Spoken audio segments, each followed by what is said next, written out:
Hello, how you doing? I will return from Florida in 7 days. Two updated pieces of information on the Nikon mirrorless camera about to be unveiled, and other people will confirm to you in the comments below. Been talking about this for months.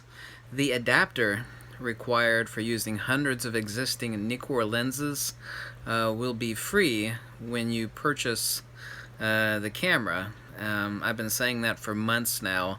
I knew that Nikon would be doing that. Other people have released inside information from Nikon sources confirming that the adapter will be free, a smart adapter.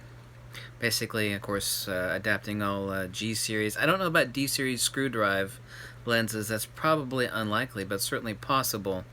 Um, Secondly, I've seen the back of the camera and all the interface controls.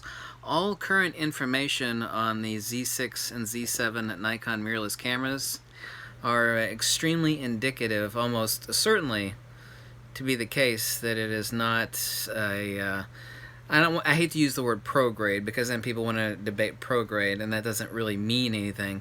The point is that they're not throwing everything, including the kitchen sink, into these cameras.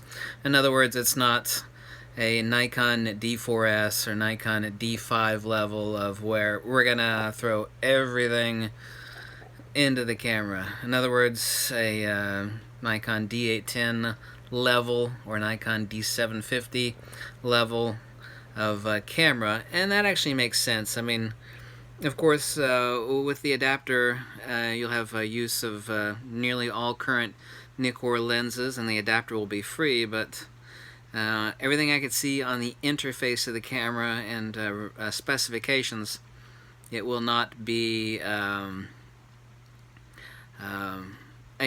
well, like say for example, Fujifilm's X-H1, which Fujifilm calls their flagship mirrorless camera. It will not have, because that would actually be stupid on the part of Nikon. Nikon's F-mount cameras are going nowhere. All the hardcore pro glass, some things that people really refuse to either acknowledge or stupidly are ignorant thereof, is that you know, basically 100% of hardcore pro sports action and wildlife and photojournalism is still Canon and Nikon. I mean, there's just no disputing that.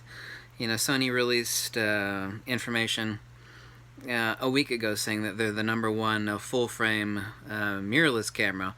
Well, it turns out, of course, that doesn't mean a single damn thing, because 100% of everybody for the hardcore sports action, wildlife, photojournalism, etc., are using Canon and Nikon.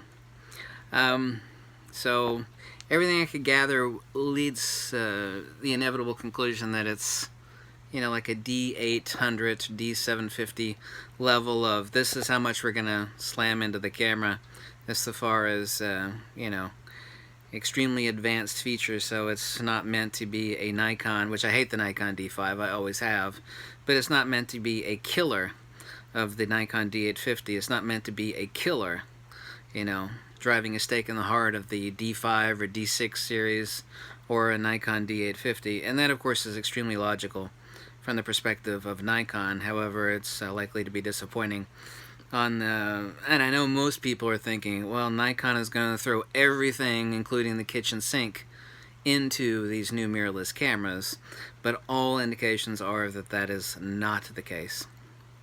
It could be extremely impressive, but Nikon is not going to, you know, slam it to the gills with every possible frigging feature on planet Earth in these two mirrorless cameras that they're coming out with. Maybe in the future, but not on these. So, free adapter and